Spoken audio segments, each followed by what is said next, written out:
See, when we try to control the mind, a lot of yoga teachers try to get you to control your own mind, mainly to prove to you that you can't do it. There's nothing, a fool who persists in his folly will become wise. So what they do is they speed up the folly. And so you get concentrating. And you can have a certain amount of superficial and initial success by a process commonly called self-hypnosis. And you can think you're making progress. And a good teacher will let you go along that way for a while until he really throws you with one. Why are you concentrating? See, Buddhism works this way. Buddha said, if you suffer because you desire, and your desires are either unattainable or always being disappointed or something. So cut out desire. So those disciples went away and they stamped on desire, jumped on desire, cut the throat of desire, and threw out desire. But then they came back and Buddha said, but you are still desiring not to desire. They wondered how to get rid of that.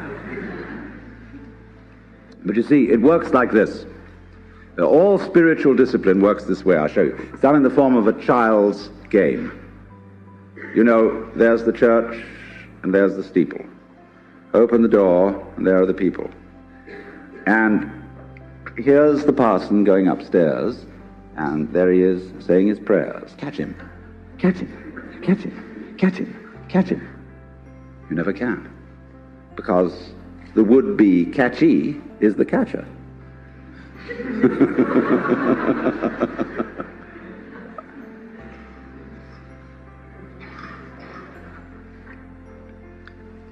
So then,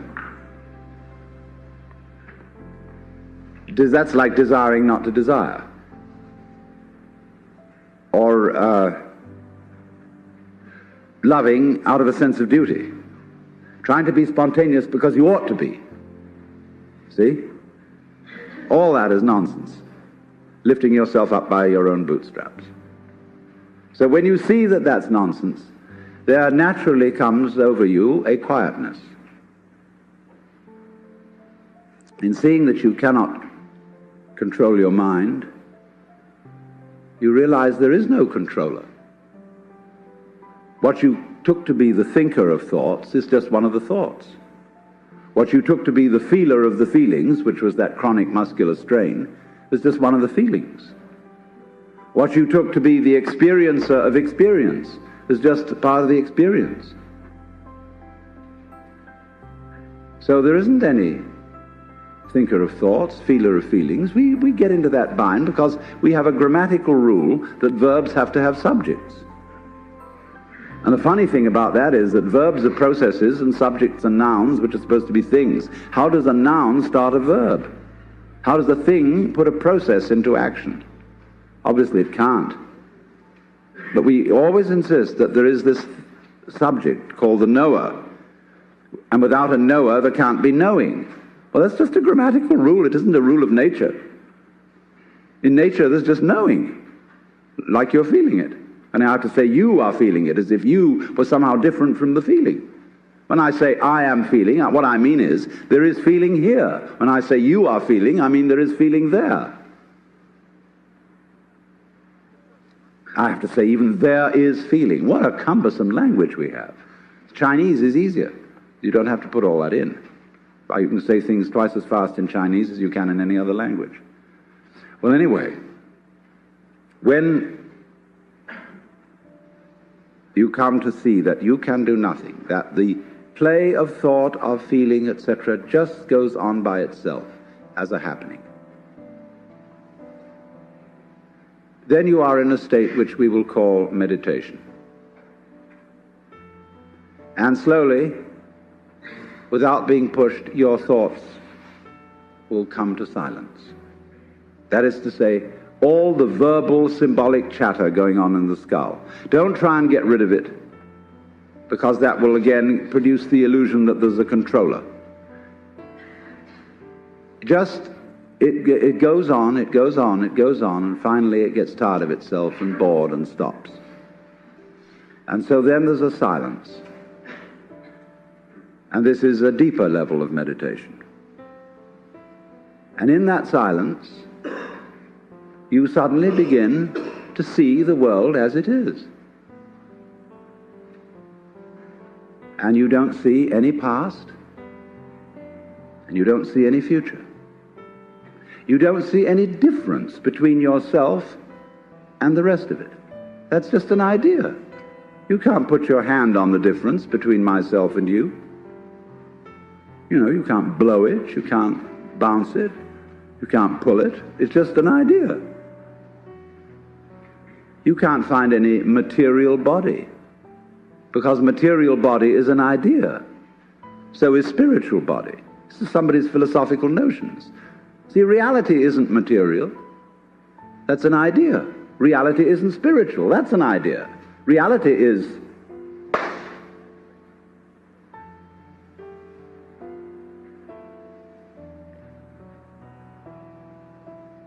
so we find, if I've got to put it back into words, that we live in an eternal now. You've got all the time in the world, because you've got all the time there is, which is now. And you are this universe.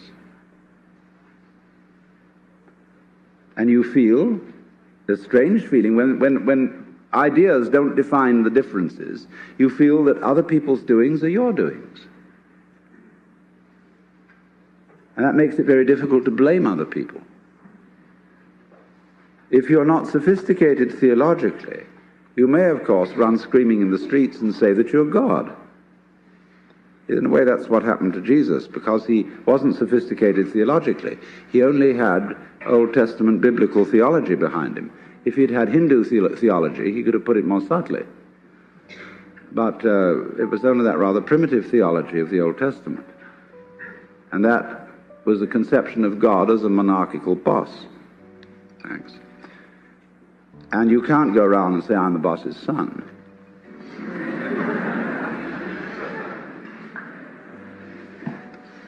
If you're going to say, I'm God, you must allow it for everyone else too. But this was a heretical idea from the point of view of Hebrew theology. And so what they did with Jesus was they pedestalized him. That means kicked him upstairs so that he wouldn't be able to influence anyone else. And only you may be God. And that stopped the gospel cold right at the beginning. It couldn't spread. Well, anyway, this is therefore to say that the transformation of human consciousness through meditation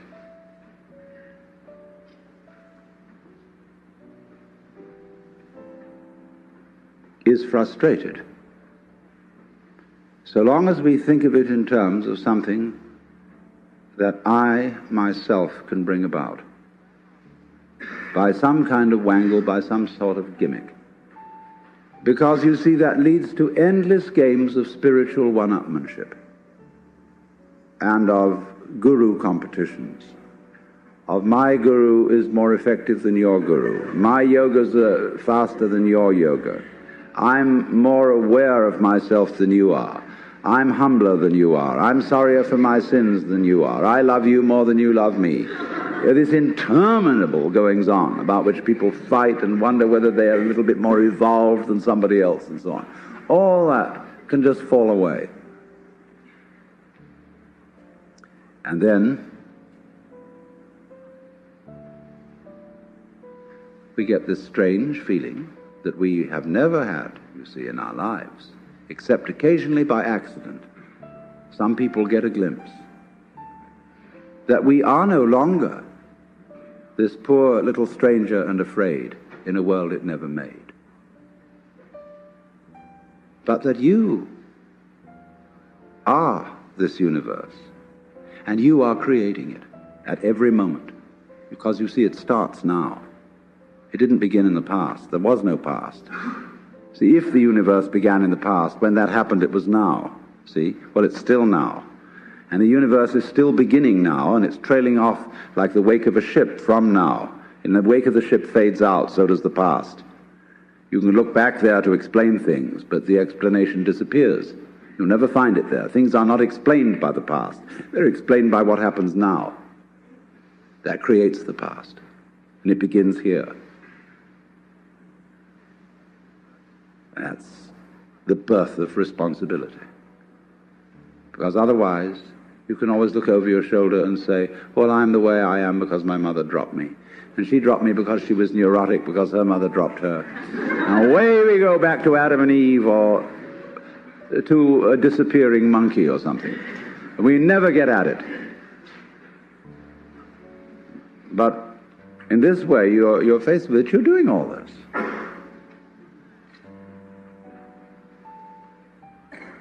And that's an extraordinary shock. So, cheer up. You can't blame anyone else for the kind of world you're in. And that helps a great deal. Because most of the good things we are trying to do are based on blaming somebody else and to improve them. Kindly let me help you or you'll drown, said the monkey, putting the fish safely up a tree. If therefore we would stop blaming others, it would be very difficult to go about a war with a straight face. And if you know, you see, that I, in the sense of the person, the front, the ego, it really doesn't exist, then it won't go to your head too badly if you wake up and discover that you're God.